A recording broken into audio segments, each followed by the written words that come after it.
マイクロプラスチック。ものすごくでっかくしたらどう見えるんだろう。砂浜を歩いていても気づけないほど小さくて軽い存在。見えないけど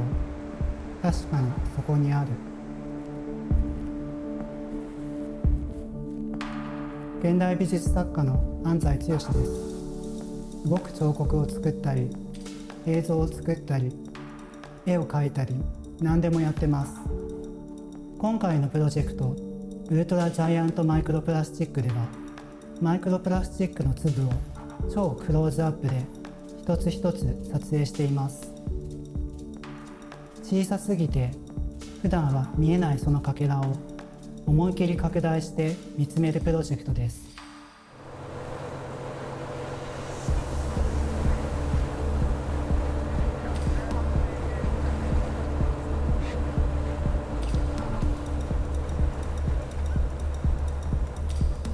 マイクロプラスチックというのは直径5ミリ以下の小さなプラスチック片のことです。多くは捨てられたプラスチックごみが時間とともに劣化し、細かく砕けてできたものです。つまり誰かのどこにでもある日常生活の痕跡です。私は世界中の海岸を訪れ、マイクロプラスチックを集めています。砂をふるいにかけたり、船に乗って沖まで出たり、希少な鉱物を探しているような気分になります。マクロレンズを通して見るマイクロプラスチックは、肉眼で見た時とは全く違う世界を見せてくれます。ひび割れていたり、表面が削られていたり、繊細な構造が浮かび上がってきます。カメラは自分の目の延長ではなく、まるで別の生き物の目を借りているようです。それからタイポロジーとして見せられるように、一つ一つのマイクロプラスチックを記録するアーカイブも作れたらと思っています。また過去にはマイクロプラスチックのでっかいペーパークラフトを作ったこともあります。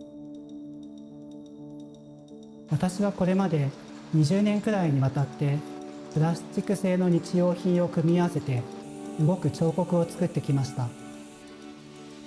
その中でプラスチックという素材に惹かれ、その形と目的の関係について追求してきました。プラスチック製品はすべて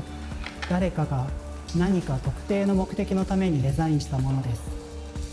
どんな形にもなれるプラスチックは、その可塑性ゆえに私たち人間の欲望に形を支配されてきました。数年前、初めて海洋プラスチックの破片を作品に使いました。それらはもう元の形を失っていましたが、かすかに目的の痕跡が残っていて、どこか記号的でありながらも不思議な存在感があったんです。ではマイクロプラスチックはどうでしょうか。表面はひび割れ、削られ、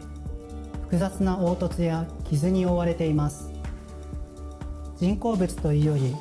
むしろ岩や鉱物、あるいは生き物のような自然物としての表情すら感じます。形と目的が密接に結びつき、大量生産されたはずのプラスチックは自然の力に揉まれ、砕かれ、バラバラになって、ついには一つとして同じもののない固有の形を手に入れる。プラスチックが物としての純粋さを取り戻そうとしているかのように見えます。プラスチックは人間が自分たちのために作った素材です。現代の私たちの生活はプラスチックによって支えられています。でもマイクロプラスチックは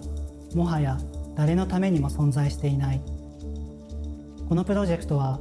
プラスチックを人間の欲望から解放し、ただそこにあるものとしての美しさを見出す試みです。